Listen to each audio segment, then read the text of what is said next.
શરીરમાં સ્ફૂર્તિ જાળવી રાખવા માટે અંગ કસરતો જરૂરી છે, પણ મોરબી જિલ્લાની પ્રાથમિક શાળાઓમાં પીટી શિક્ષકોની ઉણપ દેખાઈ છે।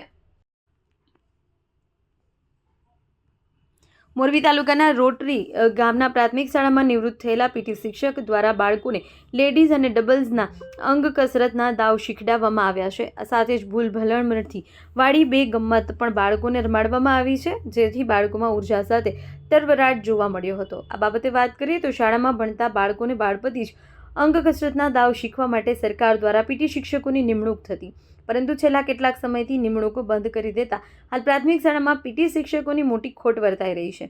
ત્યારે રોટરી ગામની પ્રાથમિક શાળાના આચાર્ય મણિલાલ ચરડવા અને અમરનગરના પ્રાથમિક શાળાના શિક્ષકોએ સંબંધમાં દાવે અને વડીલોના નાતે નિવૃત્ત થયેલા પીટી શિક્ષક અંબારામભાઈ ઠોરિયાને બાળકોને દાવ શીખવવાનું આમંત્રણ આપ્યું। આ સાથે તેઓ મિત્રો રાઘવજીભાઈ પટેલ, શ્રીકાંતભાઈ પટેલ, રવાપર પ્રાથમિક શાળા આચાર્ય જયંતિભાઈ કુંડારિયા વગેરે રોટરી ગામની પ્રાથમિક શાળાએ મુલાકાત લીધી। 70 વર્ષ ઉંમર છે છતાં સ્ફૂર્તિ ધરાવતા પીટી શિક્ષક અંબારામભાઈ ઠોરિયાએ બાળકોને લેજીસ અને ડબલ્સના દાવ શીખડાવ્યા। ત્યાં બપોરનું પ્રીતિ ભોજન યોજાયું। આ લેજીસ અને ડબલ્સના દાવ બાળકોને શીખવા મળે તે માટે રોટરી ગામ અને અમરનગર ગામની પ્રાથમિક શાળાઓમાં શિક્ષકોએ જહેમત ઉઠાવી હતી। રિપોર્ટર શ્રીકાંત પટેલ, મોરબી।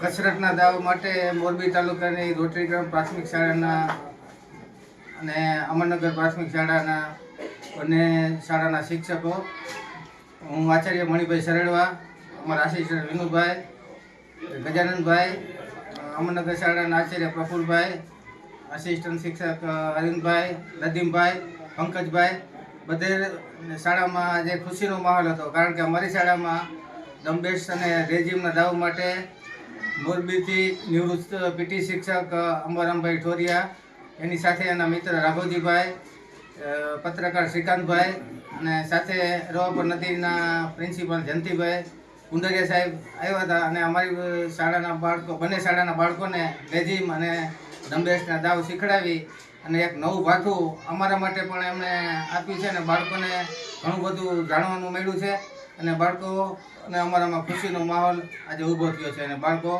એક નવી સિદ્ધિ પ્રાપ્ત કરી છે।